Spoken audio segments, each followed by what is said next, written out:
ਇਹ ਹਫ਼ਤਾਵਾਰ ਬਾਈਬਲ ਦਾ ਦਰਸੀ ਆਵਾਜ਼ ਪਲੇਨਫੀਲਡ Christian science church independent ਵੱਲੋਂ ਹੈ, ਜਿਹੜਾ ਨਿਊ ਜਰਜ਼ੀ ਅਮਰੀਕਾ ਵਿੱਚ ਹੈ। ਹੋਰ ਮਾਲੂਮਾਤ ਲਈ ਤੁਸੀਂ ਸਾਡੀ ਵੈਬਸਾਈਟ ਵੇਖੋ www.plainfieldcs.com। ਇਹ ਸਬਕ 26 ਮਈ 2024 ਐਤਵਾਰ ਦੇ ਦਿਨ ਹਫ਼ਤੇ ਦੇ ਅਖੀਰ ਉੱਤੇ ਤੁਹਾਡੇ ਪੜ੍ਹਨ ਲਈ ਤਿਆਰ ਕੀਤਾ ਗਿਆ ਹੈ। ਮਜ਼ਮੂਨ, ਜਿੰਦ ਤੇ ਬਦਨ, ਸੁਨਹਿਰੀ ਮਤਨ, ਰੋਮੀਓ। ਹਰ ਬੰਦਾ ਆਲਾ ਹਕੂਮਤਾਂ ਦਾ ਤਾਬੇਦਾਰ ਰਵੇ, ਕਿਉਂ ਜੇ ਕੋਈ ਹਕੂਮਤ ਅਜਿਹੀ ਨਹੀਂ ਜਿਹੜੀ ਰੱਬ ਵੱਲੋਂ ਨਾ ਹੋਵੇ, ਤੇ ਜਿਹੜੀਆਂ ਹਕੂਮਤਾਂ ਹੈ ਨੇ ਉਹ ਰੱਬ ਵੱਲੋਂ ਹੀ ਮੁਕਰਰ ਹੋਈਆਂ ਨੇ। ਜਵਾਬੀ ਪੜ੍ਹਾਈ। ਮੱਤੀ। ਉਸ ਵੇਲੇ ਤੋਂ ਯਿਸੂ ਆਪਣੇ ਚੇਲਿਆਂ ਉੱਤੇ ਇਹ ਜ਼ਾਹਰ ਕਰਨ ਲੱਗਿਆ ਭਈ ਲਾਜ਼ਮੀ ਹੈ ਭਈ ਉਹ ਯਰੂਸ਼ਲਮ ਨੂੰ ਜਾਵੇ ਤੇ ਬਜ਼ੁਰਗਾਂ ਤੇ ਸਰਦਾਰ ਕਾਹਿਨਾਂ ਤੇ ਫਕੀਆਂ ਤੋਂ ਦੁੱਖ ਉਠਾਵੇ ਤੇ ਕਤਲ ਕੀਤਾ ਜਾਵੇ ਤੇ ਤੀਜੇ ਦਿਨ ਜੀ ਉਠੇ। ਇਹਦੇ ਉੱਤੇ ਪਤਰਸ ਉਹਨੂੰ ਪਾਸੇ ਲੈ ਜਾ ਕੇ ਮਲਾਮਤ ਕਰਨ ਲੱਗਿਆ ਭਈ ਐ ਖੁਦਾਵੰਦ, ਰੱਬ ਨਾ ਕਰੇ, ਇਹ ਤੇਰੇ ਉੱਤੇ ਬਿਲਕੁਲ ਨਹੀਂ ਆਵੇਗਾ। ਉਹਨੇ ਫਿਰ ਕੇ ਪਤਰਸ ਨੂੰ ਆਖਿਆ, ਐ ਸ਼ੈਤਾਨ, ਮੇਰੇ ਸਾਹਮਣੇ ਦੂਰ ਹੋ ਜਾ, ਤੂੰ ਮੇਰੇ ਲਈ ਠੋਕਰ ਦਾ ਬਾਇਸ ਹੈ, ਕਿਉਂ ਜੇ ਤੂੰ ਰੱਬ ਦੀਆਂ ਗੱਲਾਂ ਦਾ ਨਹੀਂ ਬਲਕਿ ਬੰਦਿਆਂ ਦੀਆਂ ਗੱਲਾਂ ਦਾ ਖਿਆਲ ਰੱਖਦਾ ਹੈ। ਉਸ ਵੇਲੇ ਯਿਸੂ ਨੇ ਆਪਣੇ ਚੇਲਿਆਂ ਨੂੰ ਆਖਿਆ ਭਈ ਜੇ ਕੋਈ ਮੇਰੇ ਮਗਰ ਆਉਣਾ ਚਾਹਵੇ ਤੇ ਆਪਣੀ ਖੁਦੀ ਦਾ ਇਨਕਾਰ ਕਰੇ ਤੇ ਆਪਣੀ ਸੂਲੀ ਆਪ ਚੁੱਕੇ ਤੇ ਮੇਰੇ ਮਗਰ ਟੁਰ ਪਵੇ। ਕਿਉਂ ਜੇ ਜਿਹੜਾ ਵੀ ਆਪਣੀ ਜਾਨ ਬਚਾਉਣਾ ਚਾਹਵੇ ਉਹਨੂੰ ਗਵਾਵੇਗਾ, ਤੇ ਜਿਹੜਾ ਕੋਈ ਮੇਰੀ ਖਾਤਰ ਆਪਣੀ ਜਾਨ ਗਵਾਵੇਗਾ ਉਹਨੂੰ ਪਾਵੇਗਾ। ਤੇ ਜੇ ਬੰਦਾ ਸਾਰਾ ਜੱਗ ਹਾਸਲ ਕਰੇ ਤੇ ਆਪਣੀ ਜਿੰਦ ਦਾ ਨੁਕਸਾਨ ਪਾਵੇ ਤੇ ਉਹਨੂੰ ਕੀ ਫਾਇਦਾ ਹੋਵੇਗਾ, ਜਾਂ ਬੰਦਾ ਆਪਣੀ ਜਿੰਦ ਦੇ ਬਦਲੇ ਕੀ ਦੇਵੇਗਾ। ਦਰਸੀਵਾਜ਼ ਬਾਈਬਲ ਵਿੱਚੋਂ ਜ਼ਬੂਰ। ਰੱਬ ਹੀ ਮੇਰੀ ਮਿਰਾਸ ਤੇ ਮੇਰੇ ਪਿਆਲੇ ਦਾ ਹਿੱਸਾ ਏ, ਤੂੰ ਮੇਰੇ ਬਖਰੇ ਦਾ ਹਿਫਾਜ਼ਤ ਕਰਨ ਵਾਲਾ ਏ। ਜਰੀਬ ਮੇਰੇ ਲਈ ਪਸੰਦ ਦੀਆਂ ਥਾਵਾਂ ਵਿੱਚ ਪਈ, ਬਲਕਿ ਮੇਰੀ ਮਿਰਾਸ ਚੰਗੀ ਏ। ਮੈਂ ਰੱਬ ਦੀ ਵਡਿਆਈ ਕਰਾਂਗਾ ਜਿਹਨੇ ਮੈਨੂੰ ਨਸੀਹਤ ਦਿੱਤੀ ਏ, ਬਲਕਿ ਮੇਰਾ ਦਿਲ ਰਾਤ ਨੂੰ ਮੇਰੀ ਤਰਬੀਅਤ ਕਰਦਾ ਏ। ਮੈਂ ਰੱਬ ਨੂੰ ਹਮੇਸ਼ਾ ਆਪਣੇ ਸਾਹਮਣੇ ਰੱਖਿਆ ਏ, ਕਿਉਂ ਜੇ ਉਹ ਮੇਰੇ ਸੱਜੇ ਹੱਥ ਏ, ਇਸ ਲਈ ਮੈਨੂੰ ਜੁੰਬਸ਼ ਨਾ ਹੋਵੇਗੀ। ਇਸੇ ਪਾਰੋਂ ਮੇਰਾ ਦਿਲ ਖੁਸ਼ ਤੇ ਮੇਰੀ ਰੂਹ ਸ਼ਾਦਮਾਨ ਏ। ਮੇਰਾ ਬਦਨ ਵੀ ਅਮਨ ਅਮਾਨ ਵਿੱਚ ਰਵੇਗਾ, ਕਿਉਂ ਜੇ ਤੂੰ ਮੇਰੀ ਜਾਨ ਨੂੰ ਨਾ ਪਾਤਾਲ ਵਿੱਚ ਰਹਿਣ ਦੇਵੇਂਗਾ, ਨਾ ਆਪਣੇ ਮਕਦਸ ਨੂੰ ਸੜਨ ਦੇਵੇਂਗਾ। ਤੂੰ ਮੈਨੂੰ ਹਯਾਤੀ ਦੀ ਰਾਹ ਵਿਖਾਵੇਂਗਾ, ਤੇਰੇ ਹਜ਼ੂਰ ਵਿੱਚ ਕਾਮਲ ਸ਼ਾਦਮਾਨੀ ਏ, ਤੇਰੇ ਸੱਜੇ ਹੱਥ ਵਿੱਚ ਹਮੇਸ਼ਾ ਦੀ ਖੁਸ਼ੀ ਏ। ਪੈਦਾਇਸ਼। ਤੇ ਯਕੂਬ ਨੇ ਆਪਣੇ ਅੱਗੇ ਅੱਗੇ ਕਾਸਦਾਂ ਨੂੰ ਅਦੂਮ ਦੇ ਮੁਲਕ ਵਿੱਚ, ਜਿਹੜਾ ਅਸ਼ੀਰ ਦੀ ਧਰਤੀ ਉੱਤੇ ਹੈ, ਆਪਣੇ ਭਰਾ ਈਸਾਊ ਦੇ ਕੋਲ ਘੱਲਿਆ। ਇਸ ਲਈ ਕਾਸਦ ਯਕੂਬ ਦੇ ਕੋਲ ਪਰਤ ਕੇ ਆਏ ਤੇ ਆਖਣ ਲੱਗੇ ਭਈ ਅਸੀਂ ਤੇਰੇ ਭਰਾ ਈਸਾਊ ਦੇ ਕੋਲ ਗਏ ਸੀ, ਉਹ 400 ਬੰਦਿਆਂ ਨੂੰ ਨਾਲ ਲੈ ਕੇ ਤੈਨੂੰ ਮਿਲਣ ਨੂੰ ਆ ਰਿਹਾ ਏ। ਤਦ ਯਕੂਬ ਬਹੁਤ ਡਰ ਗਿਆ ਤੇ ਪਰੇਸ਼ਾਨ ਹੋਇਆ, ਤੇ ਉਹਨੇ ਆਪਣੇ ਨਾਲ ਦੇ ਲੋਕਾਂ ਤੇ ਭੇਡਾਂ ਬੱਕਰੀਆਂ ਤੇ ਮੱਝਾਂ ਗਾਵਾਂ ਤੇ ਊਂਠਾਂ ਦੇ 2 ਜੱਥੇ ਬਣਾਏ, ਤੇ ਸੋਚਿਆ ਭਈ ਜੇ ਈਸਾਊ ਇੱਕ ਜੱਥੇ ਉੱਤੇ ਚੜ੍ਹ ਆਵੇ ਤੇ ਉਹਨੂੰ ਮਾਰ ਦੇਵੇ ਤੇ ਦੂਜਾ ਜੱਥਾ ਬਚ ਕੇ ਨੱਸ ਜਾਵੇ। ਤੇ ਯਕੂਬ ਨੇ ਆਖਿਆ, ਐ ਮੇਰੇ ਪਿਓ ਇਬਰਾਹਿਮ ਦੇ ਰੱਬ ਤੇ ਮੇਰੇ ਪਿਓ ਇਜ਼ਹਾਕ ਦੇ ਰੱਬ, ਐ ਖੁਦਾਵੰਦ ਜਿਹਨੇ ਮੈਨੂੰ ਇਹ ਫਰਮਾਇਆ ਭਈ ਤੂੰ ਆਪਣੇ ਮੁਲਕ ਨੂੰ ਆਪਣੇ ਰਿਸ਼ਤੇਦਾਰਾਂ ਦੇ ਕੋਲ ਪਰਤ ਜਾ, ਤੇ ਮੈਂ ਤੇਰੇ ਨਾਲ ਭਲਾਈ ਕਰਾਂਗਾ। ਮੈਂ ਤੇਰੀਆਂ ਸਾਰੀਆਂ ਰਹਿਮਤਾਂ ਤੇ ਵਫਾਦਾਰੀ ਦੇ ਮੁਕਾਬਲੇ ਵਿੱਚ ਜਿਹੜੀਆਂ ਤੂੰ ਆਪਣੇ ਬੰਦੇ ਦੇ ਨਾਲ ਕੀਤੀਆਂ ਨੇ ਬਿਲਕੁਲ ਹੀ ਚਵਾਂ, ਕਿਉਂ ਜੇ ਮੈਂ ਬਸ ਆਪਣੀ ਸੋਟੀ ਲੈ ਕੇ ਐਸ ਯਰਦਨ ਦੇ ਪਾਰ ਗਿਆ ਸੀ, ਤੇ ਹੁਣ ਇੰਜ ਵਾਂ ਭਈ ਮੇਰੇ 2 ਜੱਥੇ ਨੇ। ਮੈਂ ਤੇਰੀ ਮਿੰਨਤ ਕਰਦਾ ਵਾਂ ਭਈ ਮੈਨੂੰ ਮੇਰੇ ਭਰਾ ਈਸਾਊ ਦੇ ਹੱਥੋਂ ਬਚਾ ਲੈ, ਕਿਉਂ ਜੇ ਮੈਂ ਉਹਦੇ ਤੋਂ ਡਰਦਾ ਵਾਂ ਭਈ ਕਿਤੇ ਉਹ ਆ ਕੇ ਮੈਨੂੰ ਤੇ ਬੱਚਿਆਂ ਨੂੰ ਮਾਂ ਸਣੇ ਮਾਰ ਨਾ ਦੇਵੇ। ਤੇ ਉਹ ਉਸ ਰਾਤ ਉੱਥੇ ਹੀ ਰਿਹਾ, ਤੇ ਜੋ ਕੁਝ ਉਹਦੇ ਕੋਲ ਸੀ ਉਹਦੇ ਵਿੱਚੋਂ ਆਪਣੇ ਭਰਾ ਈਸਾਊ ਲਈ ਇਹ ਨਜ਼ਰਾਨਾ ਲਿਆ। ਤੇ ਯਕੂਬ ਕੱਲਾ ਰਹਿ ਗਿਆ, ਤੇ ਪੋਹ ਫਟਣ ਦੇ ਵੇਲੇ ਤੀਕਰ ਇੱਕ ਬੰਦਾ ਉੱਥੇ ਉਹਦੇ ਨਾਲ ਕੁਸ਼ਤੀ ਲੜਦਾ ਰਿਹਾ। ਉਹਨੇ ਵੇਖਿਆ ਭਈ ਉਹ ਉਹਦੇ ਉੱਤੇ ਗਾਲਬ ਨਹੀਂ ਹੁੰਦਾ, ਤੇ ਉਹਦੀ ਰਾਨ ਨੂੰ ਅੰਦਰੋਂ ਛੂਹਿਆ, ਤੇ ਯਕੂਬ ਦੀ ਰਾਨ ਦੀ ਨਸ ਉਹਦੇ ਨਾਲ ਕੁਸ਼ਤੀ ਕਰਨ ਨਾਲ ਚੜ ਗਈ। ਤੇ ਉਹਨੇ ਆਖਿਆ, ਮੈਨੂੰ ਜਾਣ ਦੇ, ਕਿਉਂ ਜੇ ਪੋਹ ਫਟ ਚੱਲੀ। ਯਕੂਬ ਨੇ ਆਖਿਆ ਭਈ ਜਦ ਤੀਕਰ ਤੂੰ ਮੈਨੂੰ ਬਰਕਤ ਨਾ ਦੇਵੇਂ ਮੈਂ ਤੈਨੂੰ ਜਾਨ ਨਹੀਂ ਦੇਵਾਂਗਾ। ਫਿਰ ਉਹਨੇ ਉਹਨੂੰ ਪੁੱਛਿਆ ਭਈ ਤੇਰਾ ਨਾਂ ਕੀ ਏ। ਉਹਨੇ ਜਵਾਬ ਦਿੱਤਾ, ਯਕੂਬ। ਉਹਨੇ ਆਖਿਆ ਭਈ ਤੇਰਾ ਨਾਂ ਅੱਗੇ ਤੋਂ ਯਾਕੂਬ ਨਹੀਂ ਬਲਕਿ ਇਸਰਾਈਲ ਹੋਵੇਗਾ, ਕਿਉਂ ਜੇ ਤੂੰ ਰੱਬ ਤੇ ਬੰਦਿਆਂ ਦੇ ਨਾਲ ਜ਼ੋਰ ਅਜ਼ਮਾਈ ਕੀਤੀ ਤੇ ਗਾਲਬ ਹੋਇਆ। ਫਿਰ ਯਾਕੂਬ ਨੇ ਉਹਨੂੰ ਆਖਿਆ ਭਈ ਮੈਂ ਤੇਰੀ ਮਿੰਨਤ ਕਰਦਾ ਵਾਂ, ਤੂੰ ਮੈਨੂੰ ਆਪਣਾ ਨਾਂ ਦੱਸ ਦੇ। ਉਹਨੇ ਆਖਿਆ ਭਈ ਤੂੰ ਮੇਰਾ ਨਾਂ ਕਿਉਂ ਪੁੱਛਦਾ ਹੈ, ਤੇ ਉਹਨੇ ਉਹਨੂੰ ਉੱਥੇ ਬਰਕਤ ਦਿੱਤੀ। ਤੇ ਯਾਕੂਬ ਨੇ ਉਸ ਥਾਂ ਦਾ ਨਾਂ ਫਨੀਏਲ ਰੱਖਿਆ ਤੇ ਆਖਿਆ ਭਈ ਮੈਂ ਰੱਬ ਨੂੰ ਰੂਬਰੂ ਵੇਖਿਆ ਤੇ ਫੇਰ ਵੀ ਮੇਰੀ ਜਾਨ ਬਚੀ ਰਹੀ। ਪੈਦਾਇਸ਼। ਤੇ ਯਾਕੂਬ ਨੇ ਆਪਣੀਆਂ ਅੱਖੀਆਂ ਚੁੱਕ ਕੇ ਨਜ਼ਰ ਕੀਤੀ ਤੇ ਕੀ ਵੇਖਦਾ ਏ ਭਈ ਈਸਾਊ 400 ਬੰਦਿਆਂ ਨੂੰ ਨਾਲ ਲੈ ਕੇ ਟੁਰਿਆ ਆਉਂਦਾ ਏ। ਤੇ ਉਹ ਉਹਨਾਂ ਦੇ ਅੱਗੇ ਅੱਗੇ ਟੁਰਿਆ ਤੇ ਆਪਣੇ ਭਰਾ ਦੇ ਕੋਲ ਅਪੜਦਿਆਂ 7 ਵਾਰੀ ਧਰਤੀ ਤੀਕਰ ਝੁਕਿਆ। ਤੇ ਈਸਾਊ ਉਹਨੂੰ ਮਿਲਣ ਨੂੰ ਨਸਿਆ ਤੇ ਉਹਨੂੰ ਗਲੇ ਮਿਲਿਆ ਤੇ ਉਹਨੂੰ ਗਲੇ ਲਾ ਕੇ ਚੁੰਮਿਆ ਤੇ ਉਹ ਦੋਵੇਂ ਰੋਏ। ਨੋਹਾ। ਇਹ ਖੁਦਾਵੰਦ ਦੀ ਸ਼ਫਕਤ ਏ ਭਈ ਅਸੀਂ ਫਨਾਹ ਨਹੀਂ ਹੋਏ, ਕਿਉਂ ਜੇ ਉਹਦੇ ਰਹਿਮ ਦਾ ਅਖੀਰ ਨਹੀਂ। ਉਹ ਹਰ ਸਵੇਰ ਨੂੰ ਤਾਜ਼ਾ ਏ, ਤੇਰੀ ਵਫਾਦਾਰੀ ਵੱਡੀ ਏ। ਮੇਰੀ ਜਿੰਦ ਨੇ ਆਖਿਆ ਮੇਰਾ ਹਿੱਸਾ ਖੁਦਾਵੰਦ ਏ, ਇਸ ਲਈ ਮੇਰੀ ਆਸ ਉਹਦੇ ਤੋਂ ਹੀ ਏ। ਖੁਦਾਵੰਦ ਉਹਨਾਂ ਉੱਤੇ ਮਿਹਰਬਾਨ ਏ ਜਿਹੜੇ ਉਹਦੀ ਉਡੀਕ ਕਰਦੇ ਨੇ, ਉਸ ਜਿੰਦ ਉੱਤੇ ਜਿਹੜੀ ਉਹਦੀ ਤਾਲਬ ਏ। ਯਸਾਇਆ। ਇਹ ਸਾਰੇ ਧਰਿਆਓ ਪਾਣੀ ਦੇ ਕੋਲ ਆਓ, ਤੇ ਉਹ ਵੀ ਜਿਹਦੇ ਕੋਲ ਪੈਸਾ ਨਾ ਹੋਵੇ। ਆਓ ਮੁੱਲ ਲਵੋ ਤੇ ਖਾਓ। ਹਾਂ ਆਓ ਤੇ ਦੁੱਧ ਬਗੈਰ ਰੁਪਏ ਪੈਸੇ ਦੇ ਖਰੀਦੋ। ਤੁਸੀਂ ਕਿਉਂ ਆਪਣਾ ਰੁਪਇਆ ਉਸ ਸ਼ੈ ਲਈ ਜਿਹੜੀ ਰੋਟੀ ਨਹੀਂ, ਤੇ ਆਪਣੀ ਮਿਹਨਤ ਉਸ ਸ਼ੈ ਲਈ ਜਿਹੜੀ ਰਝਾਉਂਦੀ ਨਹੀਂ ਖਰਚ ਕਰਦੇ ਹੋ। ਤੁਸੀਂ ਧਿਆਨ ਨਾਲ ਮੇਰੀ ਸੁਣੋ ਤੇ ਹਰ ਉਹ ਸ਼ੈ ਜਿਹੜੀ ਚੰਗੀ ਏ ਖਾਓ, ਤੇ ਤੁਹਾਡੀ ਜਾਨ ਫਰਬੀ ਤੋਂ ਲਜ਼ਤ ਪਾਵੇ। ਕੰਨ ਲਾਓ ਤੇ ਮੇਰੇ ਕੋਲ ਆਓ ਤੇ ਸੁਣੋ, ਤੇ ਤੁਹਾਡੀ ਜਾਨ ਜਿਉਂਦੀ ਰਵੇਗੀ, ਤੇ ਮੈਂ ਤੁਹਾਨੂੰ ਹਮੇਸ਼ਾ ਦਾ ਅਹਿਦ ਯਾਨੀ ਦਾਊਦ ਦੀਆਂ ਸੱਚੀਆਂ ਨੇਮਤਾਂ ਬਖਸ਼ਾਂਗਾ। ਯਸਾਇਆ। ਕੀ ਉਹ ਰੋਜ਼ਾ ਜਿਹੜਾ ਮੈਂ ਚਾਹੁੰਦਾ ਵਾਂ ਇਹ ਨਹੀਂ ਭਈ ਜ਼ੁਲਮ ਦੀਆਂ ਬੇੜੀਆਂ ਤੋੜੇ ਤੇ ਜੂਏ ਦੇ ਬੰਧਨ ਖੋਲੇ ਤੇ ਮਜ਼ਲੂਮਾਂ ਨੂੰ ਆਜ਼ਾਦ ਕਰੇ, ਬਲਕਿ ਹਰ ਇੱਕ ਜੂਏ ਨੂੰ ਤੋੜ ਦੇਵੇ। ਕੀ ਇਹ ਨਹੀਂ ਭਈ ਤੂੰ ਆਪਣੀ ਰੋਟੀ ਭੁੱਖੇ ਨੂੰ ਖਿਲਾਵੇਂ ਤੇ ਮਸਕੀਨਾਂ ਨੂੰ ਜਿਹੜੇ ਆਵਾਰਾ ਨੇ ਘਰ ਵਿੱਚ ਲਿਆਵੇਂ, ਤੇ ਜਦ ਕਿਸੇ ਨੂੰ ਨੰਗਾ ਵੇਖੇ ਤੇ ਤੂੰ ਆਪਣੇ ਹਮ ਜਿਸਮ ਨਾਲ ਰੂਪੋਸ਼ੀ ਨਾ ਕਰੇ। ਤਦ ਤੇਰੀ ਲੋਅ ਸੁਬਹ ਵਾਂਗਰ ਫੁੱਟੇਗੀ ਤੇ ਤੇਰੀ ਸਿਹਤ ਦੀ ਤਰੱਕੀ ਜਲਦੀ ਜ਼ਾਹਰ ਹੋਵੇਗੀ। ਤੇਰੀ ਸੱਚਾਈ ਤੇਰੇ ਅੱਗੇ ਹੋਵੇਗੀ ਤੇ ਖੁਦਾਵੰਦ ਦਾ ਜਲਾਲ ਤੇਰੇ ਪਿੱਛੇ ਤੇਰੀ ਹਿਫਾਜ਼ਤ ਕਰੇਗਾ। ਜੇ ਤੂੰ ਆਪਣੇ ਦਿਲ ਨੂੰ ਭੁੱਖੇ ਵੱਲ ਮਾਇਲ ਕਰੇ ਤੇ ਆਜ਼ੂਦਾ ਦਿਲ ਨੂੰ ਆਸੂਦਾ ਕਰੇ, ਤੇ ਤੇਰਾ ਨੂਰ ਹਨੇਰੇ ਵਿੱਚ ਚਮਕੇਗਾ ਤੇ ਤੇਰੀ ਤੀਰਗੀ ਦੁਪਹਿਰ ਵਾਂਗਰ ਹੋਵੇਗੀ। ਤੇ ਰੱਬ ਸਦਾ ਤੇਰੀ ਰਹਿਨੁਮਾਈ ਕਰੇਗਾ ਤੇ ਖੁਸ਼ਕਸਾਲੀ ਵਿੱਚ ਤੈਨੂੰ ਰਝਾਵੇਗਾ ਤੇ ਤੇਰੀਆਂ ਹੱਡੀਆਂ ਨੂੰ ਤਾਕਤ ਦੇਵੇਗਾ। ਇਸ ਲਈ ਤੂੰ ਸੈਰਾਬ ਬਾਗ ਵਾਂਗਰ ਹੋਵੇਂਗਾ ਤੇ ਉਸ ਚਸ਼ਮੇ ਵਾਂਗਰ ਜਿਹਦਾ ਪਾਣੀ ਘੱਟ ਨਾ ਹੋਵੇ। ਤਸਲੀਂਕਿਓ। ਤੇ ਤੁਹਾਡੀ ਰੂਹ ਤੇ ਜਾਨ ਤੇ ਬਦਨ ਸਾਡੇ ਖੁਦਾਵੰਦ ਯਿਸੂ ਮਸੀਹ ਦੇ ਆਉਣ ਤੀਕਰ ਪੂਰੇ ਤੇ ਬੇਅੈਬ ਮਹਿਫੂਜ਼ ਰਹਿਣ। ਹੁਣ ਮੈਂ ਮੇਰੀ ਬੇਕਰ ਏਡੀ ਦੀ ਲਿਖੀ ਹੋਈ ਕ੍ਰਿਸਚਨ ਸਾਇੰਸ ਦੀ ਦਰਸੀ ਕਿਤਾਬ ਸਾਇੰਸ ਤੇ ਸਿਹਤ ਆਇਤਾਂ ਦੀ ਕੁੰਜੀ ਦੇ ਨਾਲ ਵਿੱਚੋਂ ਲਈਆਂ ਹੋਈਆਂ ਲਿਖਾਈਆਂ ਪੜਾਂਗਾ। ਸਾਇੰਸ ਤੇ ਸਿਹਤ। ਰੱਬ ਤੇ ਰੂਹ ਇੱਕ ਨੇ ਤੇ ਇਹ ਇਤਿਹਾਦ ਕਦੀ ਵੀ ਮਹਿਦੂਦ ਸਿਆਣ ਜਾਂ ਇੱਕ ਮਹਿਦੂਦ ਬਦਨ ਵਿੱਚ ਸ਼ਾਮਲ ਨਹੀਂ ਹੁੰਦਾ। ਰੂਹ ਹਮੇਸ਼ਾ ਦੀ ਇਲਾਹੀ ਏ।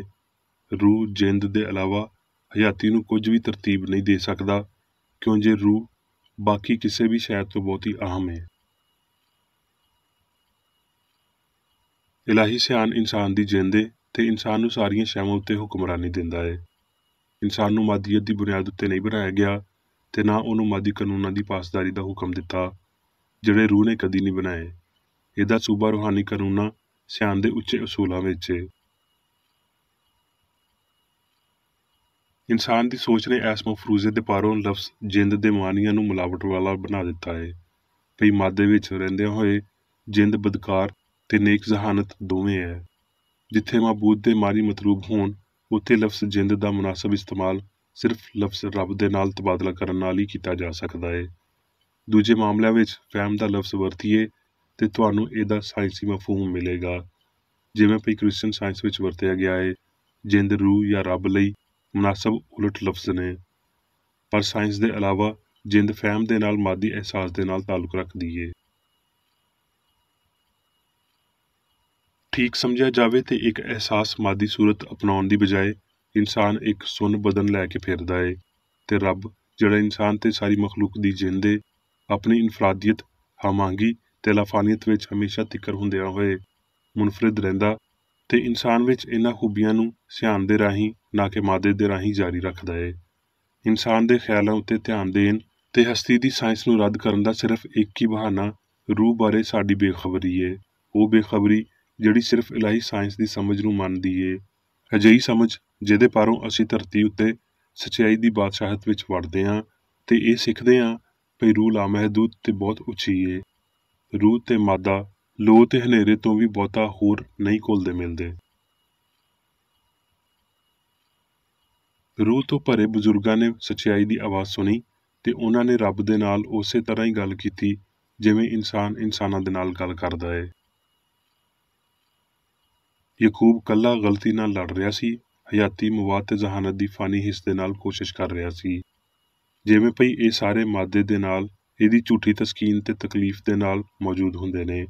ਜਦੋਂ ਇੱਕ ਫਰਿਸ਼ਤਾ ਸੱਚਾਈ ਤੇ ਮੁਹੱਬਤ ਵੱਲੋਂ ਇੱਕ ਸੁਨੇਹਾ ਉਹਦੇ ਉੱਤੇ ਜ਼ਾਹਿਰ ਹੋਇਆ ਤੇ ਉਹਨੇ ਉਹਨੂੰ ਜਾਂ ਉਹਦੀ ਤਾਕਤ ਨੂੰ ਜਾਂ ਆਪਣੀ ਗਲਤੀ ਨੂੰ ਮਾਰਿਆ, ਜਦ ਤੀਕਰ ਭਈ ਉਹਨੇ ਇਹਦੀ ਗੈਰ ਅਸਲੀਅਤ ਨੂੰ ਨਾ ਵੇਖਿਆ ਤੇ ਉੱਥੇ ਇਦਰਾਕ ਵਿੱਚ ਆਉਂਦਿਆਂ ਹੋਏ ਸੱਚਾਈ ਨੇ ਇਲਾਹੀ ਸਾਇੰਸ ਦੇ ਐਸ ਫਨੀਏਲ ਵਿੱਚ ਉਹਨੂੰ ਰੂਹਾਨੀ ਤਾਕਤ ਬਖਸ਼ੀ।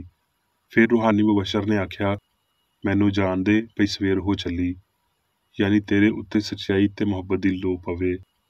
ਪਰ ਪਿਓ ਦਾਦੇ ਨੇ ਉਹਦੀ ਗਲਤੀ ਨੂੰ ਸਮਝਦਿਆਂ ਹੋਏ ਤੇ ਉਹਦੀ ਮਦਦ ਦੀ ਲੋੜ ਨੂੰ ਜਾਣਦਿਆਂ ਹੋਏ ਐਸ ਜਲਾਲੀ ਚਾਨਣ ਉੱਤੇ ਉਹਦੀ ਗ੍ਰਿਫਤ ਨੂੰ ਢਿੱਲਾ ਨਹੀਂ ਕੀਤਾ ਜਦ ਤੀਕਰ ਭਈ ਉਹਦੀ ਫਿਤਰਤ ਨਾ ਬਦਲ ਗਈ। ਜਦ ਯਕੂਬ ਕੋਲੋਂ ਪੁੱਛਿਆ ਗਿਆ ਤੇਰਾ ਨਾਂ ਕੀ ਏ ਤੇ ਉਹਨੇ ਸਿੱਧਾ ਜਵਾਬ ਦਿੱਤਾ, ਫਿਰ ਉਹਦਾ ਨਾਂ ਇਸਰਾਈਲ ਪੈ ਗਿਆ, ਕਿਉਂ ਜੇ ਇੱਕ ਸ਼ਹਿਜ਼ਾਦਾ ਹੁੰਦਿਆਂ ਹੋਏ ਉਹਨੇ ਬੰਦਿਆਂ ਦੇ ਨਾਲ ਤੇ ਰੱਬ ਦੇ ਨਾਲ ਜ਼ੋਰ ਅਜ਼ਮਾਈ ਕੀਤੀ ਤੇ ਗਲਬ ਆਇਆ।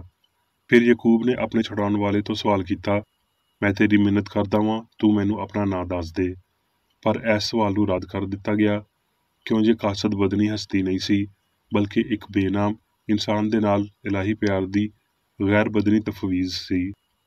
ਜ਼ਬੂਰ ਦੇ ਲਿਖਾਰੀ ਦੇ ਲਫ਼ਜ਼ਾਂ ਦੇ ਮੁਤਾਬਕ ਜਿਹਨੇ ਉਹਦੀ ਰੂਹ ਨੂੰ ਬਹਾਲ ਕੀਤਾ, ਉਹਨੂੰ ਹਸਤੀ ਦਾ ਰੂਹਾਨੀ ਫਹਿਮ ਦਿੱਤਾ ਤੇ ਉਹਦੇ ਬਦਨੀ ਫਹਿਮ ਨੂੰ ਰੱਦ ਕਰ ਦਿੱਤਾ।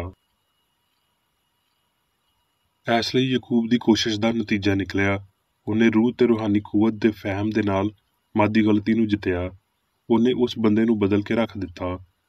ਉਹਨੂੰ ਫਿਰ ਯਕੂਬ ਨਾ ਆਖਿਆ ਗਿਆ ਬਲਕਿ ਇਸਰਾਈਲ, ਰੱਬ ਦਾ ਸ਼ਹਿਜ਼ਾਦਾ ਜਾਂ ਰੱਬ ਦਾ ਸਿਪਾਹੀ ਆਖਿਆ ਗਿਆ ਜਿਹਨੇ ਚੰਗੀ ਲੜਾਈ ਲੜੀ ਸੀ।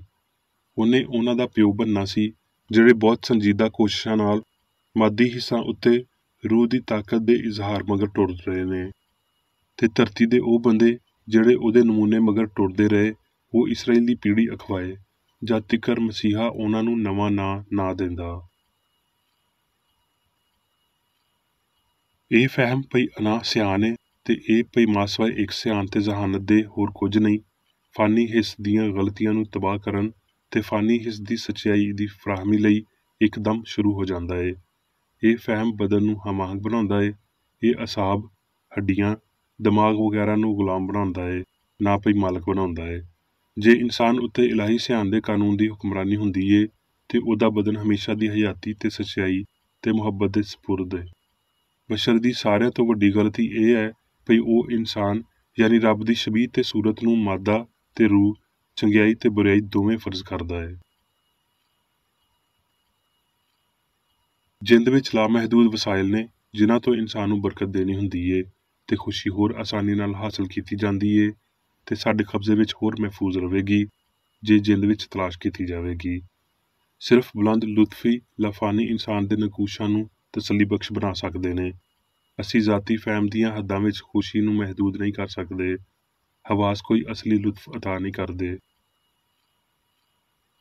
ਇਨਸਾਨੀ ਹਮਦਰਦੀਆਂ ਵਿੱਚ ਚੰਗਿਆਈ ਨੂੰ ਬੁਰਾਈ ਉੱਤੇ ਤੇ ਜਾਨਵਰ ਉੱਤੇ ਰੂਹਾਨੀ ਨੂੰ ਗਲਬਾ ਪਾਉਣਾ ਚਾਹੀਦਾ ਏ, ਨਹੀਂ ਤੇ ਖੁਸ਼ੀ ਕਦੀ ਫਤਹਮੰਦ ਨਹੀਂ ਹੋਵੇਗੀ। ਇਨਸਾਨ ਦੀ ਉੱਚੀ ਫਿਤਰਤ ਕਾਮਤਰ ਦੀ ਹੁਕਮਰਾਨੀ ਹੇਠਾਂ ਨਹੀਂ ਹੁੰਦੀ। ਜੇ ਇੰਜ ਹੁੰਦਾ ਤੇ ਸਿਆਣ ਦੀ ਤਰਤੀਬ ਪੁੱਠੀ ਹੋ ਜਾਂਦੀ। ਹਯਾਤੀ ਦੇ ਬਾਰੇ ਸਾਡੇ ਝੂਠੇ ਖਿਆਲ ਅਬਦੀ ਹਮਾਂਗੀ ਨੂੰ ਲੁਕਾਉਂਦੇ ਨੇ ਤੇ ਉਹ ਬਿਮਾਰੀ ਪੈਦਾ ਕਰਦੇ ਨੇ ਜਿਹਦੀ ਅਸੀਂ ਸ਼ਿਕਾਇਤ ਕਰਦੇ ਹਾਂ।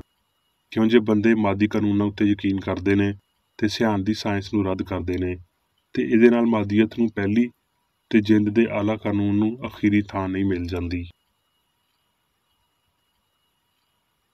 ਸੂਰਜ ਨੂੰ ਨਿਕਲਦਿਆਂ ਹੋਏ ਵੇਖਦਿਆਂ ਹੋਏ ਕੋਈ ਬੰਦਾ ਇਹ ਮੰਨਦਾ ਏ ਭਈ ਇਹ ਮੰਜ਼ਰ ਸਾਡੇ ਹਵਾਸਾਂ ਲਈ ਐਸ ਭਰੋਸੇ ਦੀ ਮੁਖਾਲਫਤ ਕਰਦਾ ਏ ਭਈ ਧਰਤੀ ਹਰਕਤ ਵਿੱਚ ਏ ਤੇ ਸੂਰਜ ਸਾਕਤ ਏ।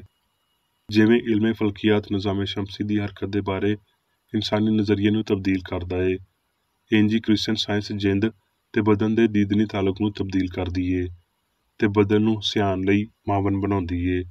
ਇਸ ਲਈ ਇਹ ਇਨਸਾਨ ਉੱਤੇ ਇਨਹਿਸਾਰ ਕਰਦਾ ਏ ਜਿਹੜਾ ਆਰਾਮ ਦੇ ਸਿਆਣ ਦਾ ਹਲੀਮ ਖਾਦਮ ਹੋਣ ਦੇ ਸਿਵਾ ਕੁਝ ਨਹੀਂ, ਭਾਵੇਂ ਦੂਜੀ ਸੂਰਤ ਵਿੱਚ ਇਹ ਫਹਿਮ ਨੂੰ ਮਹਿਦੂਦ ਕਰਨ ਦੇ ਬਰਾਬਰ ਏ। ਪਰ ਅਸੀਂ ਇਹਨੂੰ ਕਦੀ ਵੀ ਸਮਝ ਨਹੀਂ ਸਕਾਂਗੇ ਜਦੋਂ ਤੀਕਰ ਅਸੀਂ ਇਹ ਨਹੀਂ ਮੰਨਦੇ ਭਈ ਜਿੰਦ ਮਾਦੇ ਦੇ ਪਾਰੋਂ ਬਦਨ ਜਾਂ ਸਿਆਣ ਵਿੱਚ ਏ ਤੇ ਇਹ ਭਈ ਇਨਸਾਨ ਕੰਮ ਅਕਲੀ ਵਿੱਚ ਸ਼ਾਮਲ ਏ। ਜਿੰਦ ਜਾਂ ਰੂਹ ਰੱਬ ਏ, ਨਾ ਬਦਲਣ ਵਾਲਾ ਤੇ ਅਬਦੀ, ਤੇ ਇਨਸਾਨ ਜਿੰਦ ਰੱਬ ਦੇ ਨਾਲ ਵਜੂਦੀਅਤ ਰੱਖਦਾ ਤੇ ਉਹਦੀ ਅਕਾਸੀ ਕਰਦਾ ਏ ਕਿਉਂ ਜੇ ਇਨਸਾਨ ਰੱਬ ਦੀ ਸ਼ਬੀਹ ਏ। ਕਿਉਂ ਜੇ ਇਨਸਾਨੀ ਸੋਚ ਸ਼ਾਉਰੀ ਪੀੜ ਤੇ ਬੇਆਰਾਮੀ, ਖੁਸ਼ੀ ਤੇ ਗਮੀ, ਡਰ ਤੋਂ ਆਸ ਤੇ ਈਮਾਨ ਤੋਂ ਫਹਿਮ ਦੇ ਇੱਕ ਮਰਹਲੇ ਤੋਂ ਦੂਜੇ ਵਿੱਚ ਬਦਲਦੀ ਰਹਿੰਦੀ ਏ। ਇਸ ਲਈ ਜ਼ਾਹਰੀ ਇਜ਼ਹਾਰ ਆਖਰਕਾਰ ਇਨਸਾਨ ਉੱਤੇ ਜਿੰਦ ਦੀ ਹੁਕਮਰਾਨੀ ਹੋਵੇਗਾ, ਨਾ ਕਿ ਮਾਦੀ ਫਹਿਮ ਦੀ ਹੁਕਮਰਾਨੀ ਹੋਵੇਗਾ। ਹੁਣ ਮੈਂ ਮੀਰੀ ਬੇਕਰ ਏਡੀ ਵੱਲੋਂ ਚਰਚ ਮੈਨੂਅਲ ਵਿੱਚ ਦਿੱਤੇ ਹੋਏ ਰੋਜ਼ਾਨਾ ਦੇ 3 ਫਰਜ਼ ਪੜਾਂਗਾ। ਰੋਜ਼ਾਨਾ ਦੀ ਦੁਆ। ਇਸ ਚਰਚ ਦੇ ਹਰ ਰੁਕਨ ਦਾ ਇਹ ਫਰਜ਼ ਏ ਭਈ ਉਹ ਹਰ ਰੋਜ਼ ਦੁਆ ਕਰੇ, ਤੇਰੀ ਬਾਦਸ਼ਾਹੀ ਆਵੇ, ਇਲਾਹੀ ਸੱਚਾਈ, ਹਯਾਤੀ ਤੇ ਪਿਆਰ ਦੀ ਸਲਤਨਤ ਮੇਰੇ ਅੰਦਰ ਕਾਇਮ ਹੋਵੇ ਤੇ ਸਾਰੇ ਪਾਪ ਮੈਥੋਂ ਨਿਕਲ ਜਾਣ ਤੇ ਤੇਰਾ ਕਲਾਮ ਸਾਰੇ ਇਨਸਾਨਾਂ ਦੇ ਪਿਆਰ ਨੂੰ ਵਧਾਵੇ ਤੇ ਉਹਨਾਂ ਉੱਤੇ ਹਕੂਮਤ ਕਰੇ। ਮਕਸਦਾਂ ਤੇ ਕੰਮਾਂ ਦਾ ਇੱਕ ਅਸੂਲ। ਨਾ ਕੋਈ ਮੁਖਾਲਫਤ ਤੇ ਨਾ ਕੋਈ ਜ਼ਾਤੀ ਤਾਲੁਕ ਮਾਦਰੀ ਚਰਚ ਦੇ ਕਿਸੇ ਰੁਕਨ ਦੇ ਮਕਸਦਾਂ ਜਾਂ ਕੰਮਾਂ ਉੱਤੇ ਅਸਰ ਕਰਨੇ ਚਾਹੀਦੇ। ਸਾਇੰਸ ਵਿੱਚ ਬਸ ਇਲਾਹੀ ਪਿਆਰ ਹੀ ਹਕੂਮਤ ਕਰਦੀ ਏ ਤੇ ਇੱਕ ਮਸੀਹੀ ਸਾਇੰਸਦਾਨ ਪਾਪ ਨੂੰ ਰੱਦ ਕਰਦਿਆਂ ਹੋਏ ਸੁੱਚੀ ਭਰਾਬੰਦੀ, ਖੈਰਾਤ ਪਸੰਦੀ ਤੇ ਮਾਫੀ ਨਾਲ ਪਿਆਰ ਦੀਆਂ ਮਿੱਠੀਆਂ ਸੱਚਾਈਆਂ ਦਾ ਪਰਛਾਵਾਂ ਬਣਦਾ ਏ। ਇਸ ਚਰਚ ਦੇ ਸਾਰੇ ਰੁਕਨਾਂ ਨੂੰ ਸਾਰੇ ਪਾਪਾਂ ਤੋਂ, ਗਲਤ ਤਰ੍ਹਾਂ ਦੀਆਂ ਪੇਸ਼ਨਗੋਈਆਂ, ਮੁਨਸਫੀਆਂ, ਮੁਜ਼ਮਤਾਂ, ਸਲਾਹਾਂ, ਗਲਤ ਅਸਰਾਂ ਨੂੰ ਲੈਣ ਤੇ ਗਲਤ ਅਸਰ ਦੇਣ ਤੋਂ ਆਜ਼ਾਦ ਰਹਿਣ ਲਈ ਹਰ ਰੋਜ਼ ਖਿਆਲ ਰੱਖਣਾ ਚਾਹੀਦਾ ਏ ਤੇ ਦੁਆ ਕਰਨੀ ਚਾਹੀਦੀ ਏ। ਫਰਜ਼ ਲਈ ਚੁਸਤੀ। ਇਸ ਚਰਚ ਦੇ ਹਰ ਰੁਕਨ ਦਾ ਇਹ ਫਰਜ਼ ਏ ਭਈ ਉਹ ਹਰ ਰੋਜ਼ ਜਾਰਹਾਨਾ ਜ਼ਹਿਨੀ ਸਲਾਹਾਂ ਦੇ ਖਿਲਾਫ ਆਪਣੇ ਆਪ ਨੂੰ ਤਿਆਰ ਰੱਖੇ ਤੇ ਰੱਬ, ਆਪਣੇ ਕਾਇਦ ਤੇ ਇਨਸਾਨਾਂ ਲਈ ਆਪਣੇ ਫਰਜ਼ਾਂ ਨੂੰ ਨਾ ਕਦੀ ਭੁੱਲੇ ਤੇ ਨਾ ਕਦੀ ਨਜ਼ਰਅੰਦਾਜ਼ ਕਰੇ। ਉਹਦੇ ਕੰਮਾਂ ਦੇ ਰਾਹੀਂ ਉਹਦਾ ਇਨਸਾਫ ਹੋਵੇਗਾ, ਉਹ ਬੇਕਸੂਰ ਜਾਂ ਕਸੂਰਵਾਰ ਹੋਵੇਗਾ।